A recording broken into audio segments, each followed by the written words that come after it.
We are ready. Are they recording already? Oh yeah, they are there. Yeah. Where's The other country. Yeah. Okay. Hi, am I audible and visible? Yep, audible and visible. Okay, perfect.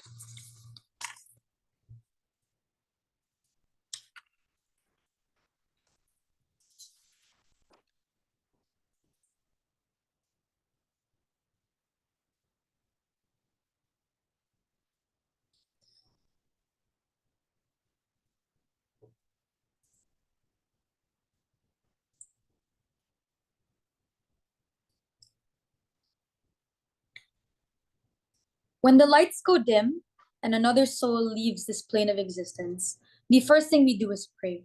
And it's not because we specifically want to be able to go to heaven immediately. It's not because we think that it's going to reward us with riches in 10 years. It is oftentimes because in that moment where you feel like you've lost someone so pivotal to you, that is all you have left. And we think that source of comfort is something that Job should continue to do, should continue to have faith in, because it's through having faith in God that he is able to access the means to, one, be able to cope with these losses, but two, if he lived forever or if he lived for longer, be able to find some kind of way to move on. The first thing I want to do is really talk about the story of Job. And yes, the Infoslide does say that as a test, God allowed his kids to die, his wealth to be lost, and for his health to diminish. But importantly, what is actually said in the Bible was that he knew it was a test. And God believed that, he was actually a believer of convenience because he was more privileged, because he was more happy, or like physically happy. And so what God did was take that away. But even if you don't believe this and you don't believe what the Bible says, logically we can also prove this because Job was a pious man. And in that piety, that is where the belief in God testing your faith is very much baked into the system, baked into the idea that God wants to make sure that those who do believe in him are those who are true of heart. So it's inherent to the belief in God, which is the belief in divine intervention and intelligent design, which is also why he's likely to therefore, at least if he continues to have faith, believe that it is therefore a test. Two things coming from us. One, why faith is a crucial coping mechanism, and two, on moving on. By the way, POIs, I will take your chat, but past 5, I can take voice. So let's first talk, let's finally ask then, where does this debate really take place? And note that you have already lost your children, you have already lost your riches, and your health has already deteriorated. So it has nothing to do with trying to turn these around. And more importantly, it becomes a question of how can he find solace after the fact, and how can he live the rest of his existence on earth after the fact? And what we would suggest is it's far better in we are far better in giving him a coping mechanism for life and at least finding life more meaningful. First, why faith is a crucial coping mechanism and allows him to live the rest of his life meaningfully. 3 levels under this. One, we would suggest this allows him to rationalize all the bad things that happen as God's will. And what this means is, one, he can stop blaming himself. He doesn't have to question whether or not doing something better or having more riches or being able to protect his children could have changed the outcome. Because in the belief that God can will it means that he himself did not have the power to change it. And that therefore means he doesn't have to feel the personal accountability for losing his children, or at least not to the same degree that is agonizing when you lose faith in God. Then what this means is just on net, you're at least a bit more happy or a little less sad because you do not feel that guilt. But second, we would suggest you are able to find comfort in the broader universe that God provides. Because God's universe is not just one in which he tests you, but one in which, because you are pious, at the end of your life here on earth, you are able to find solace, long-term happiness, eternal life in heaven because you have decided to at least find, to continue to be faithful. So what does this mean on 3 levels? One, you can at least find the cope, or you can cope and believe that your kids are in heaven, that maybe they're not with you right now, but they are in a better place. And that in and of itself, in existing with the grief that you would feel in either world, gives you comfort to believe that they are happier. But second, it is the belief that the money you lost might have gone to someone who needed it more. Because a lot of God's teachings do care about whether or not people who have less of a capacity to care for themselves spiritually can at least like balance out things like equality, etc., etc. But finally, that you can find hope that you will live an eternal life free of physical suffering. Because to believe in God's will, to have faith in God, is to believe that you yourself will be reunited with him in a kingdom without suffering, a kingdom without all the pains that you have experienced both physically and emotionally like in their physical life. In their world, to denounce God is to sign up yourself for an endless life in hell, or the loss of a chance to be reunited with your children for the simple fact that you gave up after having believed in God for so many years. And in that guilt and in that giving up in God, you lose out on the very thing that could have at least redeemed you after you have lost everything. But finally, we would suggest that God is all he has left. He has no wealth, he has no family, and God is the only person that he can really turn to. In their world, you have spiritual desolation in the point in which you no longer believe in God. You don't have a family to turn to at least give you hope in the physical realm that you are finding happiness in the moments that with people who connect with you. And what this means is that you're just inherently alone. You feel like you are alone in a big, uncaring universe of nothing but suffering. But second, we would think at the back of your mind, because you had believed in God for all these years and had given up now, there's the fear of his wrath. There's the fear of this almighty being who can hurt you and send you to an eternal life of damnation. On our side, in comparison, that connection is accessible. You can pray to him at any time. You can contemplate the meaning of life. You can look at how his teachings become more dynamic through like communities or people who teach it, and therefore believe how you look at how you can change the world. In their world, you invested so much and it had your entire life go through this. On our world, you would suggest that it's giving up on him, that it's great uncertainty. You regret your entire life, not just what you've lost, because you had devoted most of your life to them. By that sheer fact of the fact that most people are able to like measure their meaning in life by how happy they are with the choices that they have made, we think we allow him to cope better when he continues to believe in God. Before my second argument, I'll take that POI. So your relationship with God is going to be filled with fear, betrayal, and of being afraid that he will send you to hell. We argue that this is not a relationship that you want to opt into because it's extremely toxic for you. Well, what you have, like, my question is like, what do you have left? Because in your world, you literally have nothing other than the idea of an uncaring universe. I don't know what that means for net good, because on our world, at least you believe you will find happiness. At least, even if later on you're like, damn, God was kind of cruel, you can believe that you can find happiness and being reunited with your children, or them at least no longer suffering. Second, let's talk about moving on. So one, I want to talk about the immense regret that comes with this. So it's always a question of, what if he could have given my family back if I just allowed him to still be someone that I have faith in? And it's that immense regret in believing that maybe you could have changed things if you believed a bit longer, if you in their world where they give up, that you oftentimes will feel that pain. But second, on hope, we give you a purpose in life and you have nothing else. Preparing a home for them, for example, or at least feeling like you should be a good person by donating to charity, etc., etc. We would say that rebuilding is genuinely very hard, and you need faith to be able to persevere, and that's what we provide him. But finally, believing in God needs you to believe his teachings, which means you have a blueprint for moving on. Forgiveness for others, the idea that there's long-term payoff and spiritual reward. So even if you die without seeing your family again, it is in those moments of hope that you can find meaning. But finally, you are equipped with the option to find communities that can support you. In their world, you are inherently isolated, and that is why they cannot win in this debate.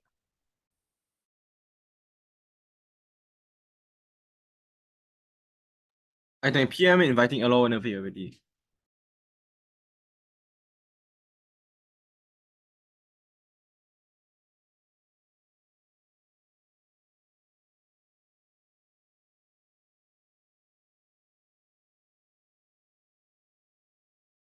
I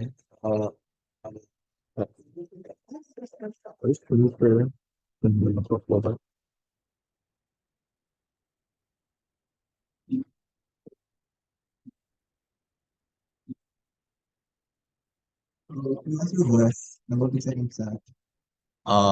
Yeah, just interrupt me. And I'll be turning on my cam, so if there's Wi-Fi problems, let me know.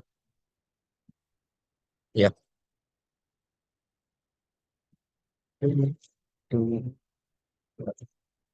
Even Jesus Christ himself doubted the Heavenly Father when he was suffering in Gethsemane due to the sheer amount of hardships that he had to go through. If the Son of God himself doubted God, then we should tell you in opposition that Job has the right and his best course of action is to completely doubt God and his existence and to abandon the faith altogether. Two extraneous responses and the rest is integrated into my argumentation. The first thing PM tries to tell you is that the main goal in their side of the house is to find solace and comfort in the wake of this loss, to accept it and cope with it, and to assume that we accept it with open arms and that it's just a natural part of being a pious believer. This is very disingenuous and just untrue debating.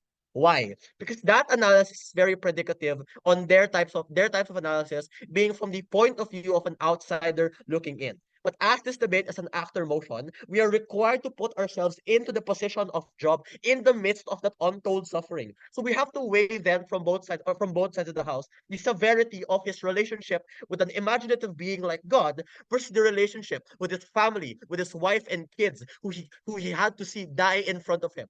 Understand that simply by weighing it out, the relationship and trauma of losing your family is incredibly worse. Because the relationship of God they want to foster in their side of the house is very imaginative. They never saw God, they've never seen the physical imagination and physical manifestations of Him, as opposed to the manifestations and relationships in our side of the house. When Job himself saw his family die, he saw the kids he tendered and grew up with, he saw the love of his life, the woman he promised himself to be with forever, die in his arms without due cause. So, in terms of severity, the amount of trauma in terms of that they have to experience in their side of the house is significantly worse. Therefore, the conclusion to this response is the first response isn't to find solace. The first response after you are met with unimaginable suffering is to find a meaning, is to try and be angry and find catharsis through the rage of having your entire life unfairly taken away from you. But really, that's response to them trying to say that, oh, you have a relationship with death and you're likely to open it and accept it with open arms. Why is this untrue?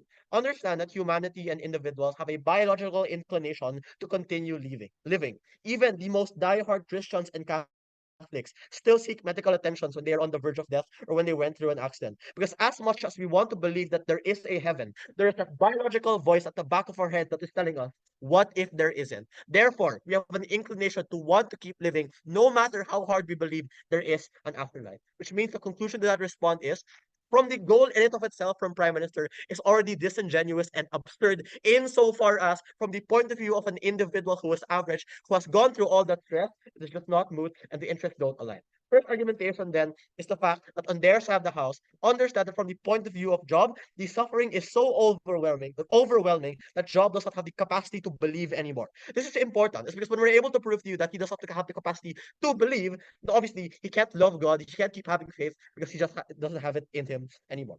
Understand, we have to ask ourselves, what exactly is the source of Job's piety? This is very simple. His piety stems from the narrative that doing good gives you good things and being evil warrants you a punishment. This is the traditional forms and dogmas that Job probably reads every day when he goes to mass. This is what he reads in the scriptures and in the various homilies from his local preachers, which means that he, as a pious man, the fact that he was wealthy and he had God take it away from him probably meant that when he was wealthy before the test, he probably donated a lot of his wealth into charities and other organizations, and he served as a good community leader because that's how he saw how piety should be manifested in. But secondly, he probably saw himself as a pious father, which meant he probably raised his kids with love and values that are in line with the Christian faith. He taught them to love and respect God. He taught them to always pray to God before you sleep and before you eat. But lastly, the fact that he maintained his body, he probably maintained his body like a temple, just like what God commands in the various scriptures that Job probably might have read. The implications of this are very simple.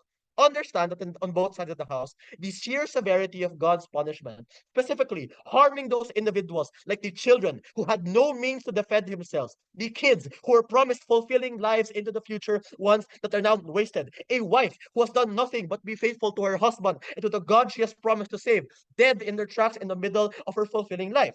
Even if Job entertains the idea that the destruction and the punishment is caused by his own faults, he probably does not understand why the punishment has to go to his children or his wife. Why couldn't have the punishment be directed to him? Because his children have done no wrong. They have not had the ability to do any types of wrong. They are helpless. They're supposed to be the ones God are protecting. Yet God let them die all because of some stupid bet.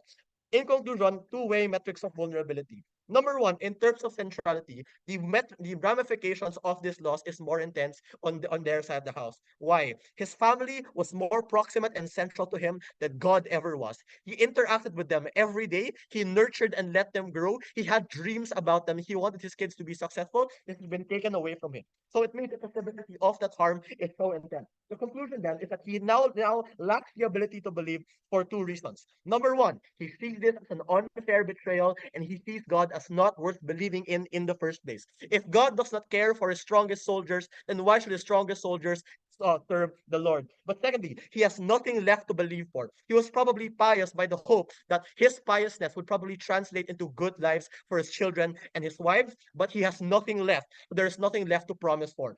Second argumentation that, and this is preempting and this is responding to a lot of the case from Nessie that talks about even if you know that it is a test, it is still unfair and already betrayal. Because government might try to say, what if the government has said, what if it's a test? Understand two reasons as to why this is irrelevant.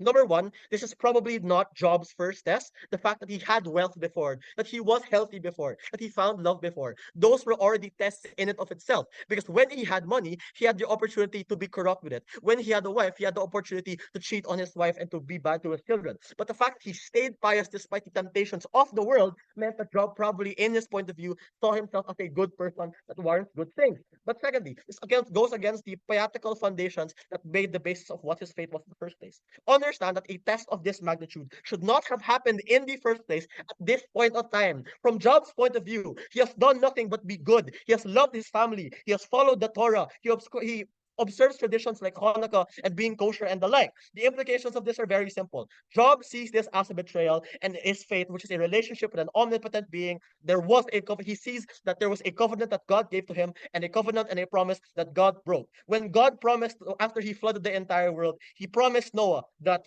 as long as you believe in me, I will protect you.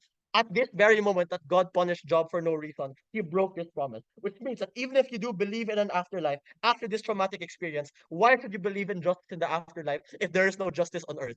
Understand that Job has all the rights to doubt God, and because of that inability to believe in anything anymore, regardless of how omnipotent a God may be, well, this is why the motion should fall. Thank you.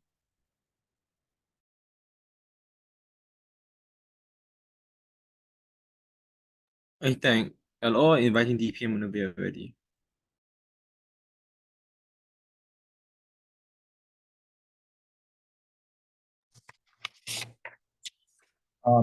Hello, I presume I'm audible and visible. I will just take you, Yep. anyone. Yeah, thank you. Around 5 or 6.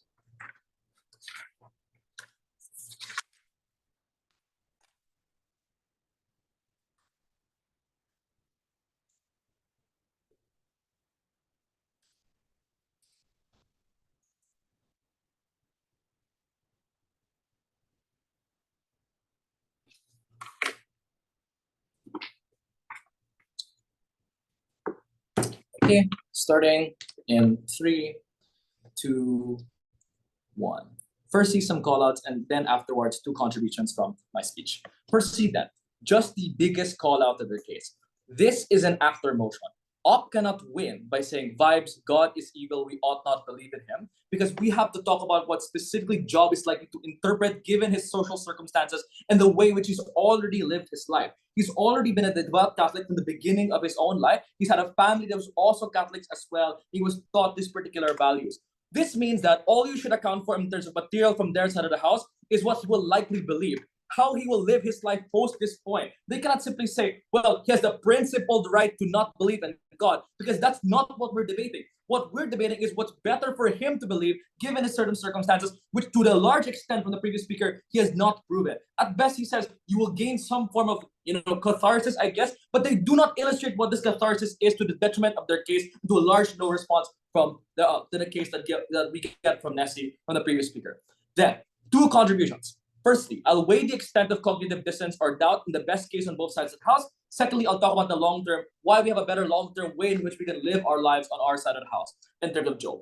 1, I will weigh to very generous and charitable extent the cognitive dissonance or doubt on both sides and prove why, even if we have some doubt on our side, it is far, far better for this person to believe still in God. Again, let's be nuanced and charitable. There's still some doubt that will exist on both sides. On our side, probably it's the case you feel a little bit bad because literally all of your entire social structures has been uprooted, etc. On up, you have to do some large-scale change to liberate yourself. Why is it the case under our side? Even if you have some initial sense of doubt, it is far more likely that you're able to rationalize it in benefit to you. 3 reasons for this. Firstly, you are likely to have heard most of your life of stories, for example, large-scale stories in a theological narrative in the Bible, in the Torah, about people who have been tested by God. They lie from the previous speaker that religion is directly reciprocal and it rewards you immediately. No, this is literally what most of the Torah says. It's sinful religion that God smites down, because these are things that reward hedonism, and these are things that reward particular individuals to do bad actions, such as, for example, I don't know, like homosexuality or whatever. So again, all of these things they say are likely to reward these particular things for these individuals are not the God that we talk about, are not the God that what Job believes in. What is the God that Job believes in? Job believes in the particular individual that believes in the particular God that promises rewards in the afterlife for people who have, like, for example, withstood suffering. Oh, am I choppy or not? Am I choppy here? Sorry. I'm pausing the timer. Actually, you're not choppy on my end, at least. It's for the benefit of the Sorry, other it's team. fine. Yeah. Yeah. Can we reconnect with a different device? We're so sorry. Yeah, sure, no worries.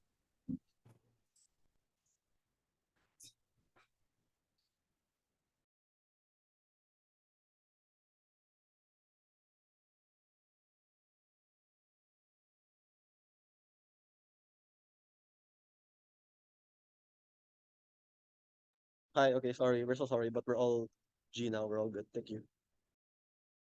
Okay, I stopped it at around 250, somewhere along the lines of the kind of God that Job believes in.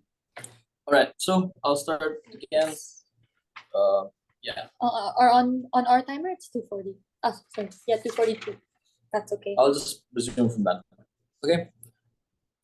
First reason, he believes in a firm form of God that is not the God that they say on their side of the house. It is not a hedonistic God. This is literally not theologically true. What he likely believes in is a God that has given all of these historical tests to individuals, larger than the ones that they say are the minor tests, like feeling a little bit bad about your business, etc. It's large-scale tests. What this means is that Job is able to rationalize each part of his large theological narrative of other people that have been tested before him, and he can be part of the people that have withstood those tests and to be more devout in turn, to be rewarded by God in heaven, or if not, in the direct benefits in the kingdom of God, etc. So again, one, he already believes in this. Secondly, you're more likely to feel as if, even if, for example, your children have died, your family has died, they are in a better place. Like literally, they're in heaven, which is infinitely more utility insofar as heaven literally rewards you for the rest of time, etc. Because, for example, they died due to God testing them and be part of the test, for example, so they go to heaven. So again, this is a way for you to rationalize it better on our side. But thirdly, even if you don't understand why God did this, your heuristic is that it's part of God's plan, and you don't understand God's plan because precisely you are a human,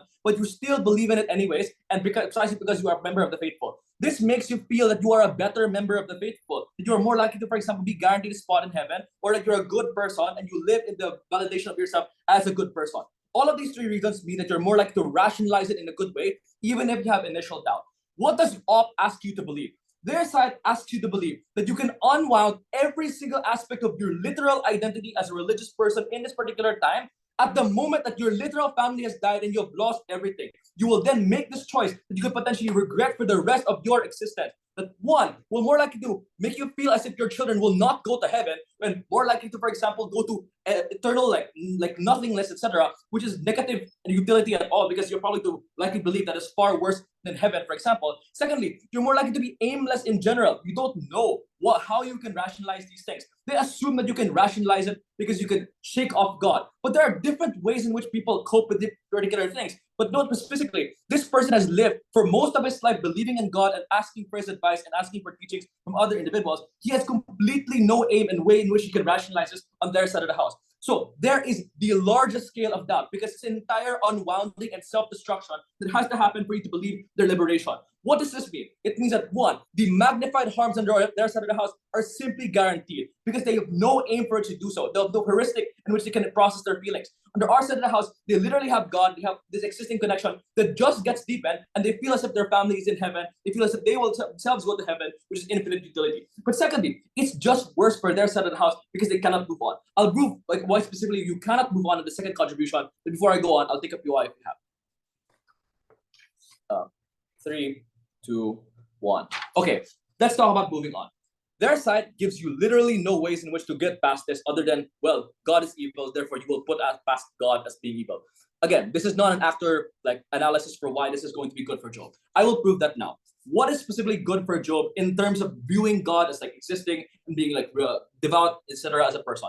Number one, he can rely on existing spiritual connection to deepen his outreach towards new communities. So what the Infoslide states is that his family is dead, maybe some other people that he relies on or belief system is like shaken, right? But there's still religious faithful in the world, people that can offer him resources, people that can support him in his time of need, and also validates that he has suffered immensely, but he's been tested by God and he's still faithful afterwards. These are individuals who can offer him spiritual support, emotional support, psychological support after he has experienced this great tragedy. And precisely because he's still faithful, he's willing and able to, for example, reach out to these individuals and get that in turn. Secondly, he's more able to literally just pick himself up in the morning, because on their side of the house, you have to spend how many weeks processing your feelings, how many of your feelings, how many of these time, for example, processing your emotions, etc. Which often I'm not sure how much time you have left if you've been physically deteriorated as part of the Infoslide. But secondly, I'm not sure you can literally withstand it if you have no food, no wealth, etc. Under our side of the house, you pick yourself up from your feet immediately, which means that one, you're able to, for example, move on immediately and find different ways that you can cope with your life. But secondly, you're able to rationalize that this is part of God's choice, and thus you make these things, all of these new actions with renewed conviction, more conviction than before, that you are living a life with meaning, and that is something important to you. We move on, and not only do that, we process it better in the first place. For those reasons, then propose. I can DPM inviting dialogue whenever you're ready.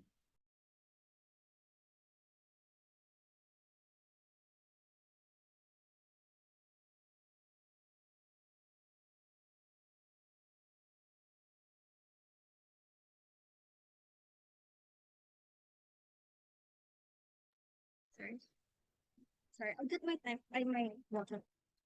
Sorry, I'm prepared.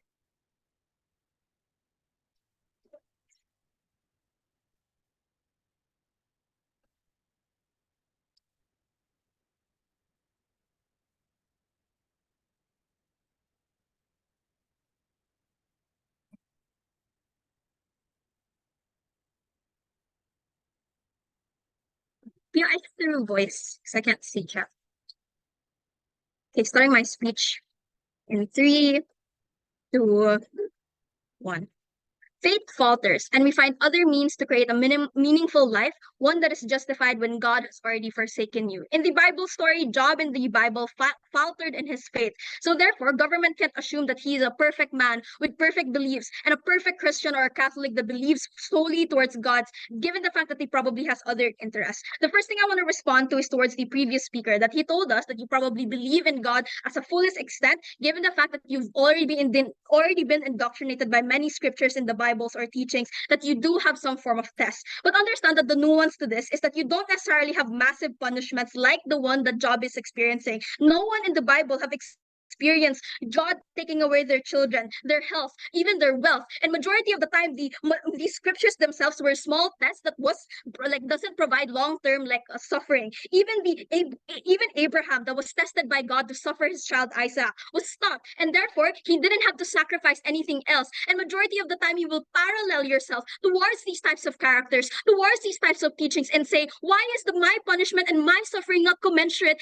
given the fact that they've already been existed in prior scriptures, that most often than not the test is commensurate to the person's life and livelihood. So therefore, you probably feel more betrayed, feel more forsaken, feel more resentment. So I don't think a government bench can get away to just say that you probably have little forms of feelings and bad feelings, given the fact that your family has died. DPM was quite unfair because he doesn't respond to the biological response of an inherent person. It's not necessarily principles, but rather you being a human person. So that's why it also responds to the second thing that they say in PM. They say that you will most likely better cope with a lot of your losses. That's untrue and unproven, but rather asserted in the round. I think that you're unlikely going to rationalize because you're also a human being that has tens of intense emotions. When you do suffer things like trauma, you have things like the feelings of anger, depression, betrayal, and therefore you don't necessarily want to accept and succumb towards the suffering that you have. Understand that they don't necessarily explain why the source of piousness on Gov is something that does not falter and always perfect on all types of instances. I want a timeline analysis this debate. It's not understand that Job is not the same person before the point of his suffering towards the timeline in which he has suffered. He is no longer a father. He is no longer a wealthy man. He's no longer a man with good health, and therefore he's already a different person that probably has different beliefs and different interests. That means that the piousness that you felt came from another source, such as you being a good family man, from religious teachings that you being a good husband allows you to become a good person inherently, or wealth is an obligation towards the meek and the suffering, and therefore you don't necessarily have that obligation anymore, or even the help that God provides to you are things such as graciousness from God, given the fact that he's benevolent, but now he's no longer a benevolent God in your eyes. All of these now are gone and taken away from you, which proves two things. One, you have no incentive to also believe in that faith anymore, or two, you have other alternatives and other forms of like meaning making that you can opt into, which is the third response I want to launch. I think that they explain that you're rather going to accept a lot of that suffering. I think that's inherent harm that is called learned helplessness,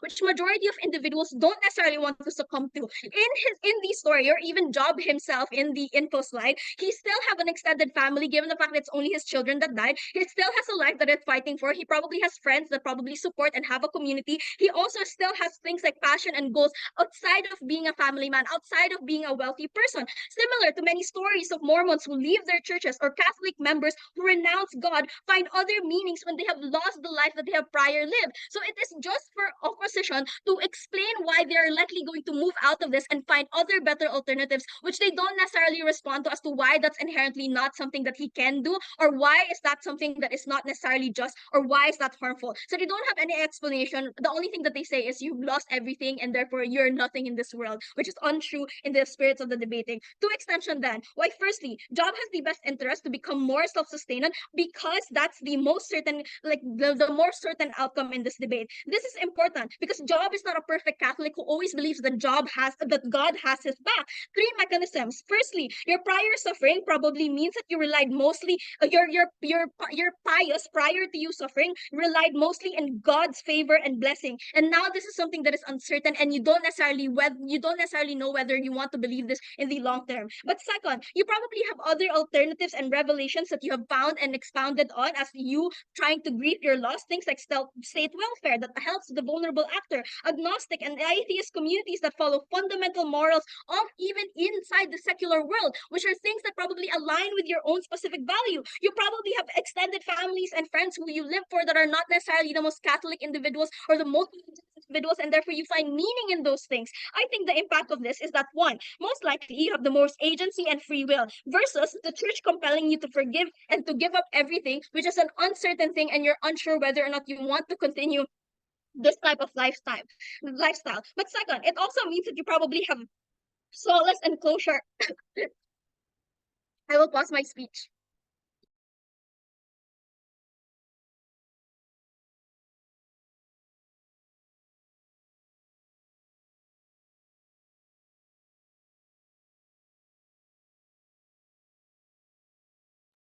I'm sorry, I started coughing, but I ended at 5:59.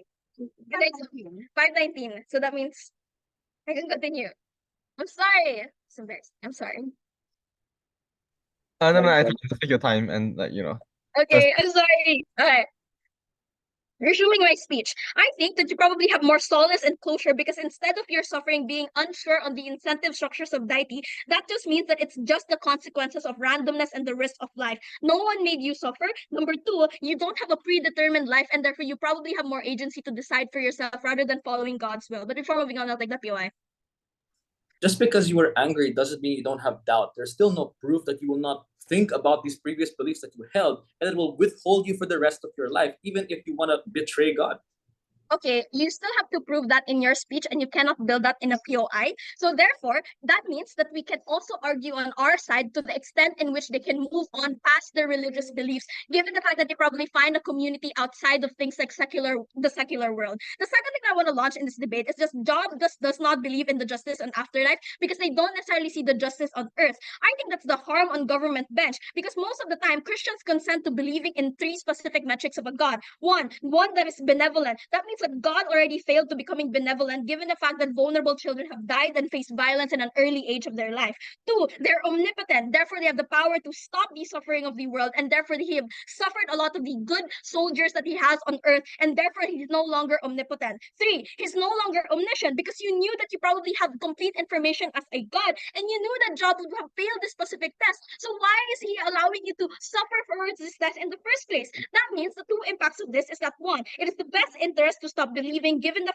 because it is not the faith that he consented to, which is a tension within his identity that government has to deal with all the time for a very prolonged period of time, which is a much more worse of alternatives. On government's world, you have to doubt that your children went to heaven in the first place because they were punished for something that you don't understand. So you're unsure whether or not they went to heaven or hell. So therefore, it's probably much more better for you to believe that they went to a place in which there is a much more better outcome for outcome such as like the nothingness, because that is more like not necessarily a suffering inside hell. That is a much more better alternative, and I think this is something that all jobs should believe in.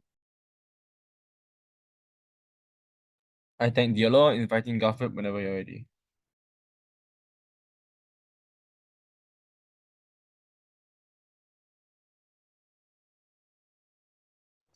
Hi, am I audible and visible? Yep. Thank you so much. I'll take POS in the chat, please.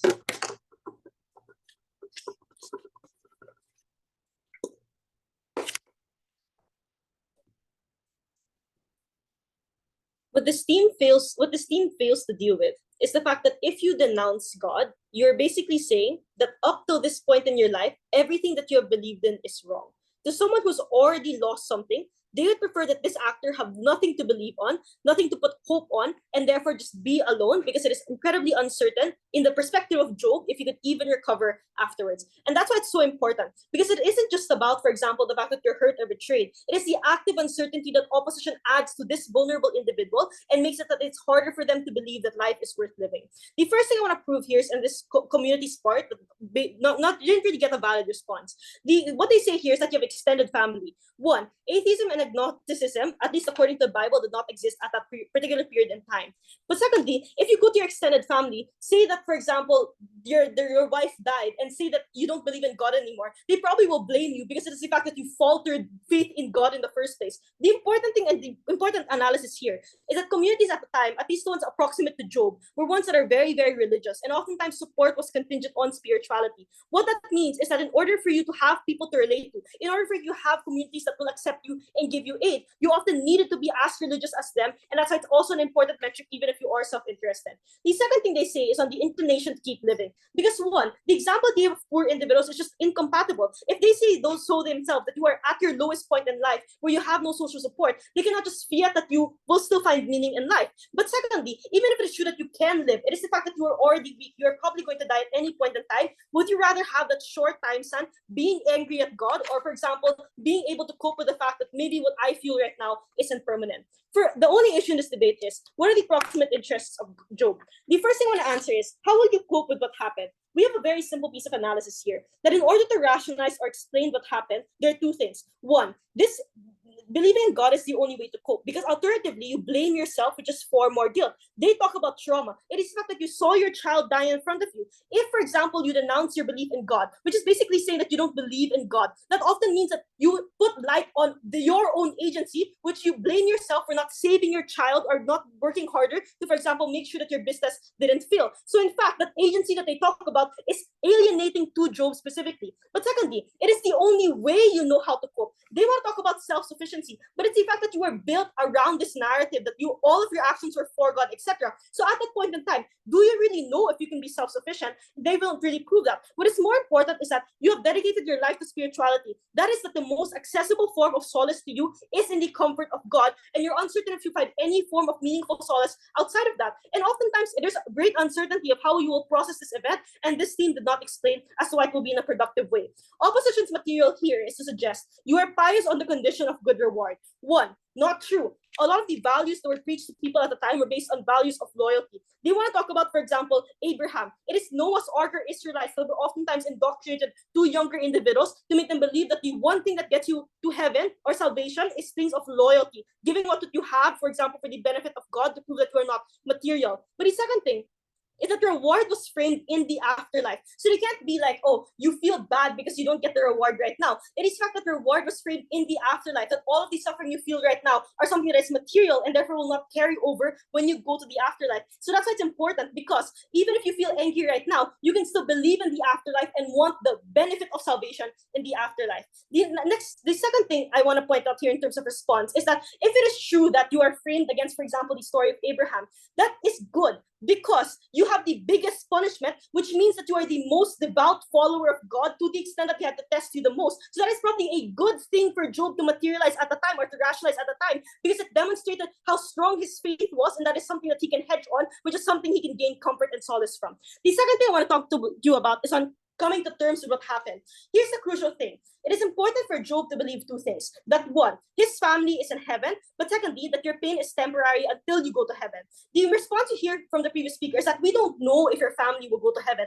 That's not the point. It's the fact that you believe that your faith is good enough to save your family from the eternal damnation of hell. And therefore, if you really, really cared about them, and if you really want them to have a happy life, then you would believe in heaven just so they can have that salvation in the afterlife. But more importantly, this is the only form of reassurance that you have, that the people that you love and the people that you probably failed to are ones that are not burning in heaven. That's how you get some form of solace or just some form of acceptance with the insane amount of guilt that you probably feel. Opposition's material here is that you are angry, hurt, and betrayed. One, he knows it's a test, as we demonstrated in the model, and that his family wouldn't return. So therefore, it's not clear as to why, if you're angry, hurt, and betrayed, that would be your ultimate feeling until the end of time. Like, presumably at some point you'd be angry, but at some point you could accept it and therefore choose to believe in God.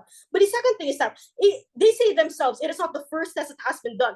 Then that's good, because you know what you feel is impermanent. The fact that you've been tested before and you had a good wife, you had a good family, you had a good business, etc., and you're incredibly rich. So you actually know firsthand from experience that after tests, God probably rewards you. And the important thing about here, the characterization of betrayal, is that it's built on hurt.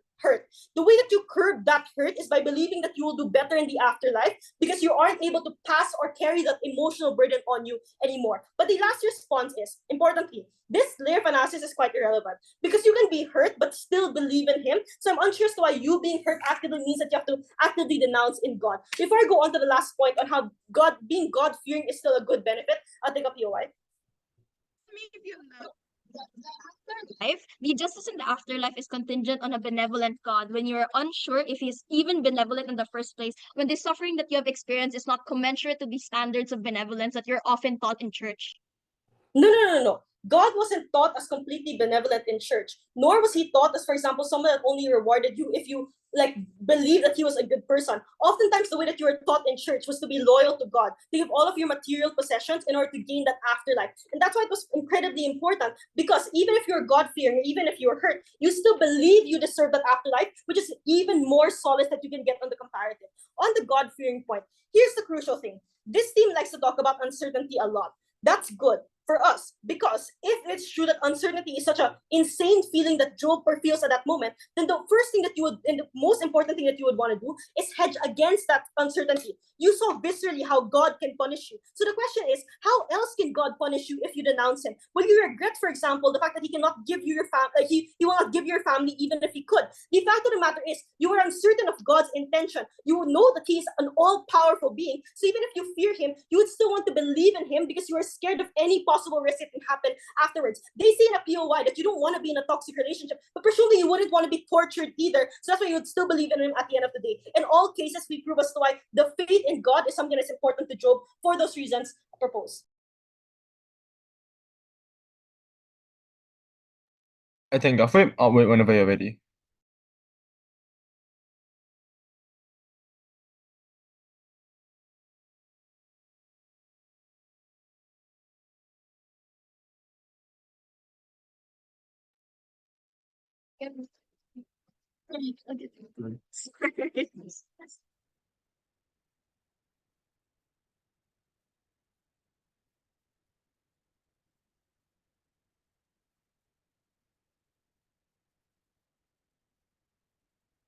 there's a famous poem that I really like, and it says, it tells us to rage against the dying light, because we cannot die without fighting for ourselves, and we cannot die without ensuring that we have given our all. What government wants you to do is lay down in your deathbed and be like, take me away, God. And I think that's just frankly unreasonable. One big issue with multiple subclasses is job actually human?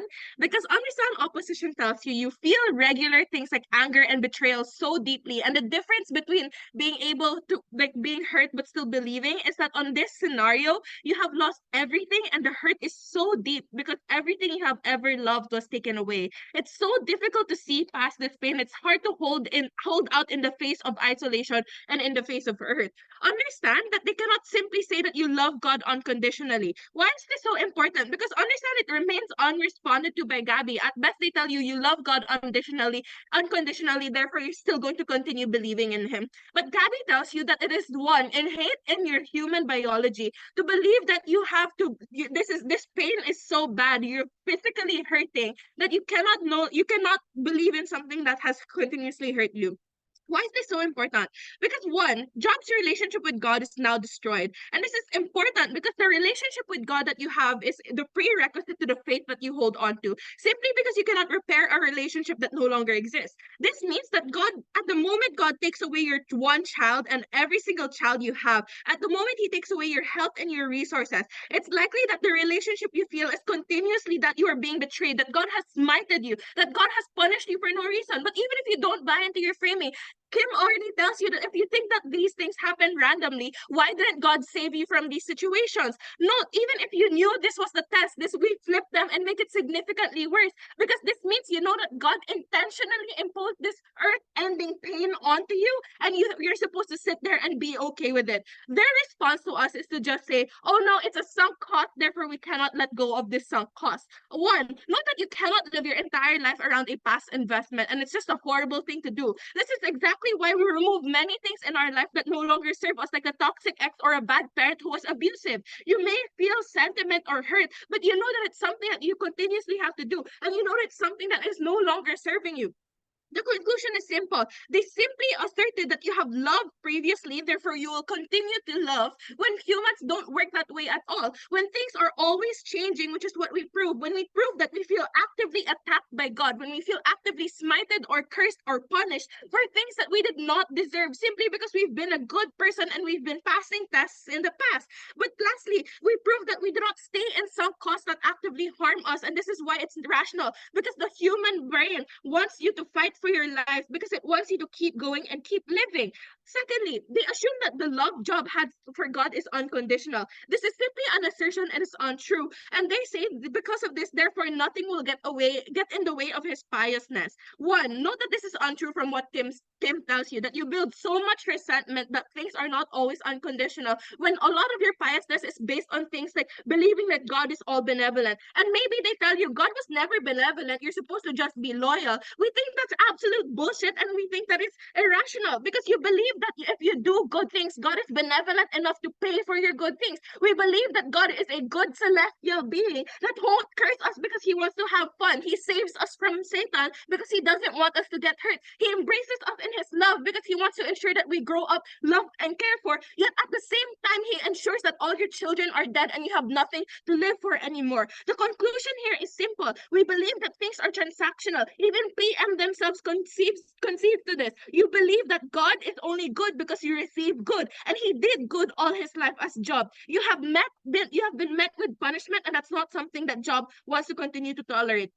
What is the conclusion to this? One, we understand that love is not unconditional, especially when you are human who feels human emotions. When Jesus Himself was sent on the ground and He was on the cross, for a moment He believed that God did not exist, or that God smited Him. He believed that there was no God out there to save Him and bring Him to heaven, and He was God Himself. If God Himself doubts Himself, why is it that Job won't doubt God? Like, it's unclear to me. But lastly, this takes down the entire premise that all of government tries to base all of their impacts and wins on. Therefore, you cannot rely on the sole intuition pump that government gives you when we actually have real mech that they don't respond to.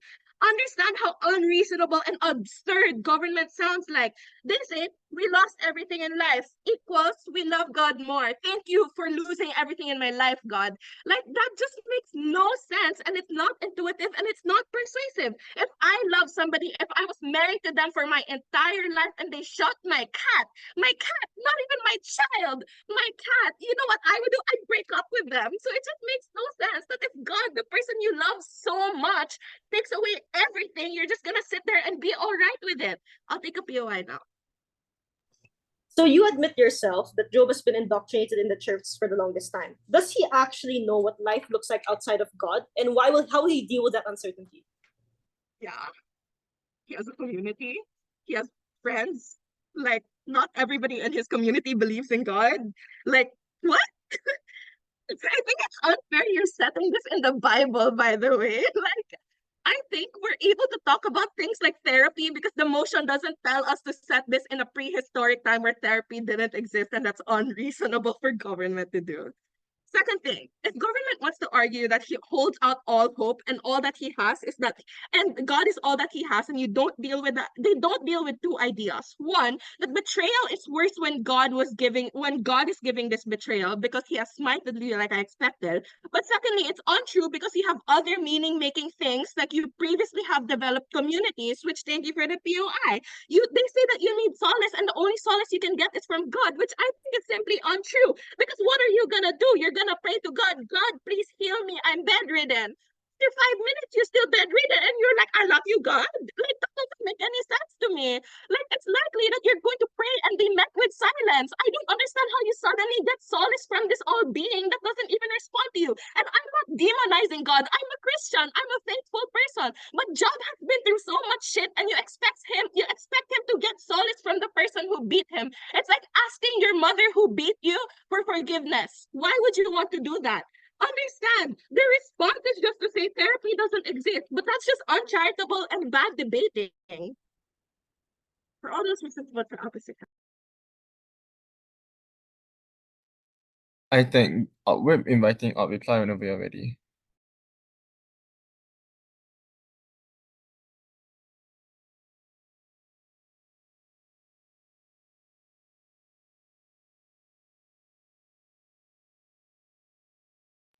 Hi, hi, hi.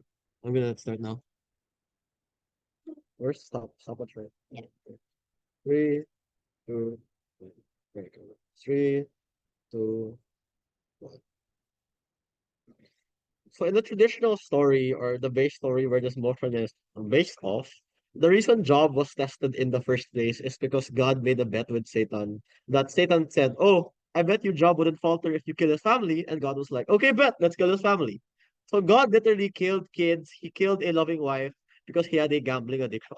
And from Job's point of view, understand that even if the majority of claims that come from government, no matter how disingenuous it is, might have some slivers of truth. Sure, Job was raised a Christian. Job was raised in a community. God was raised in a community that taught him to love the Almighty. But when you as an individual go through pain that you did not imagine, that you never expected, and that has never been talked about in the scriptures before, your rationality goes outside the window. Because in order to win this debate, government has two paths to victory that they must overcome.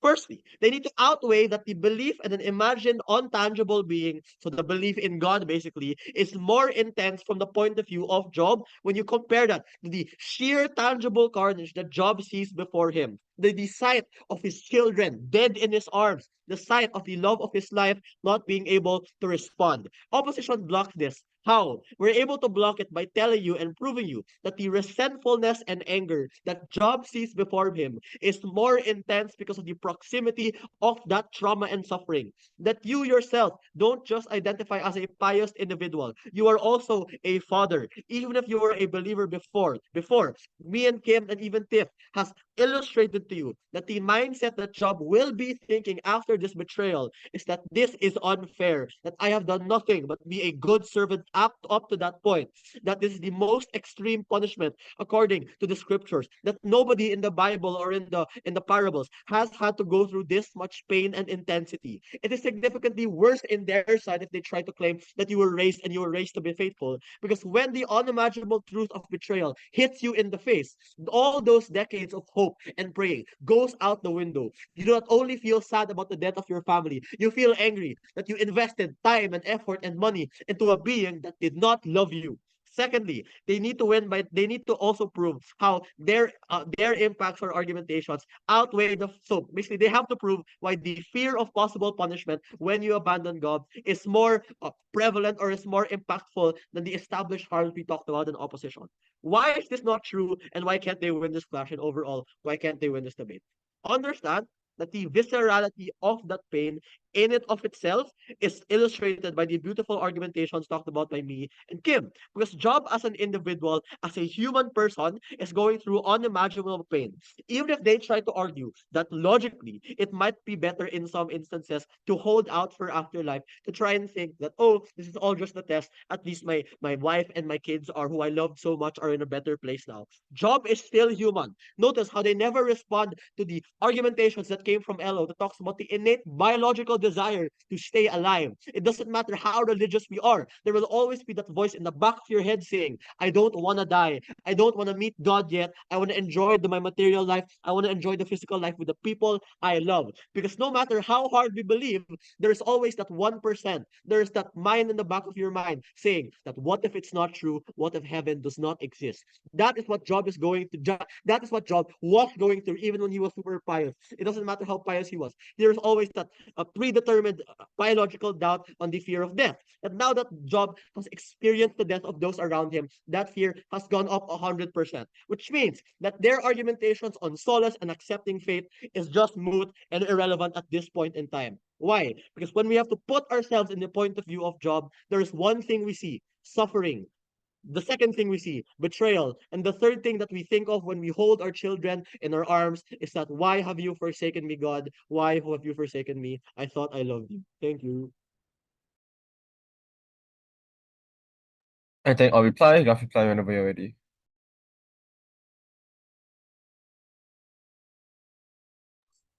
Hi, am I audible and visible? You're audible and visible. Okay.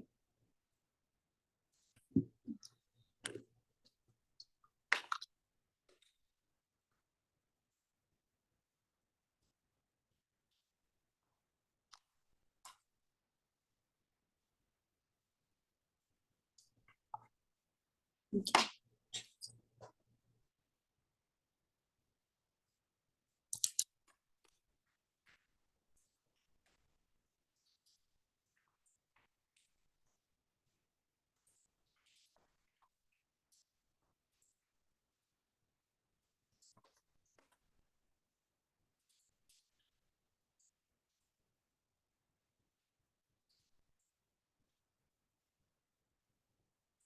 The promise of salvation is not confined to the human world. In fact, at no point in Catholic teachings does it say you'll get a 10% return on a charitable donation. This is why you can't believe their face value case that God punished him on earth, so Job should stop believing. Because the beliefs, the very teachings Job has devoted his entire life to, is that you will be rewarded in the kingdom of God, the eternal afterlife that you must earn in your human existence. And note that the evaluation of good that you are taught in these teachings is not that you've done good and you've had faith and that's enough, but that you continue to do that. But that is an active choice that you make. So that's what's really important here. This is the belief that he will choose to give up on and that he is operating upon in this decision, that he will give up on Observe. And what this means is three things. One, spiritual desolation and unhappiness on that materializes because you not only feel the loss with no comfort, but you regret your entire life that you've devoted to this, like to this being, the supreme being you believed was good.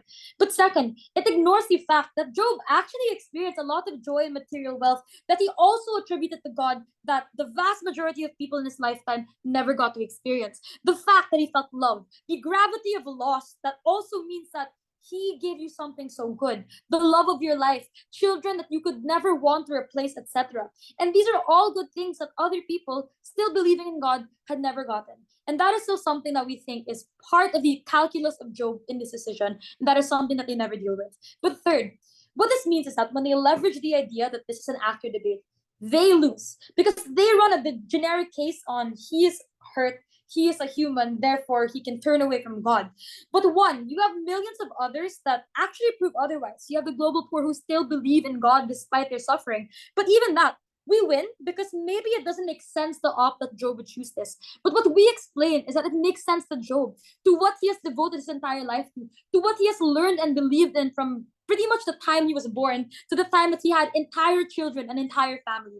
And that is why we win on the first level. But let's also deal with this really, really, really absurd framing because they call us absurd, but in the very same speech, also say that Job can access atheist communities, state welfare, and medical rated therapy. Like one, the fact that this comes out at DLO and WHIP means that you just cannot accept this in the debate because, again, we cannot engage in it because it's way too late. But second, this is also just really absurd given the context of this debate because we cannot question or we cannot approximate the decisions he would make if he were put in today's timeline because we are evaluating on whether or not, based on the scripture that they also directly reference, whether or not he would have chosen to do this. So you just cannot buy this. You cannot believe that he has other alternatives because, in fact, we explained to you why the vast majority of societal structures are very much ingrained in the very religion, the very God that he is trying to turn away from. So no, he has no alternatives. This is weird framing. There's no real explanation as to why this is likely to be true. And that is why you have to fully believe that they feel full desolation on their world. Let's talk about the actor. And I want to point out from the top that you yourself don't know if heaven or hell exists. So as is what is normal human nature, if they want to rely on that, you likely want to hedge against uncertainty and belief. But let's also weigh priorities broadly. Op wants to die on the hill of catharsis, that you deserve to feel angry, to curse out into the world. And we don't disagree. Human emotion and feeling is real. But the problem is it's also fleeting. This debate is about a long-term choice, so this cannot apply alone. But second, even if it does and you believe that you need to value it, the benefit of catharsis is fleeting. So biology, for example, only really outweighs in very, very intense emotions in a maximum of 10 minutes. So we don't know why this is a decision you're going to commit to for the rest of your life. But more importantly, you're mad, you scream, and then what, right? And that is why Job just cannot pick this fleeting moment. He had always lived his life with a high priority in spirit, in God, in the long-term plan of God's intelligent design. At best, they prove it's valid to be angry, but they never explain to us why it's good and why it outweighs what we explain. The cope, the way that you find meaning, the way you can find communities that are still very religious because those are the most proximate to you. They say you feel God, I feel like God disproportionately punished you. That explains the fear of his wrath. We explain to you benefits they never really respond to or properly weigh against. I think that's reply, and I thank everyone for a very wonderful debate. Given that this is a silent round, there will be no OA, and me and my panelists will likely use this room to deliberate and come to and talk about the results. In that case, all of you can just leave and get ready for tomorrow. Good luck and all the best. Thanks for the debate.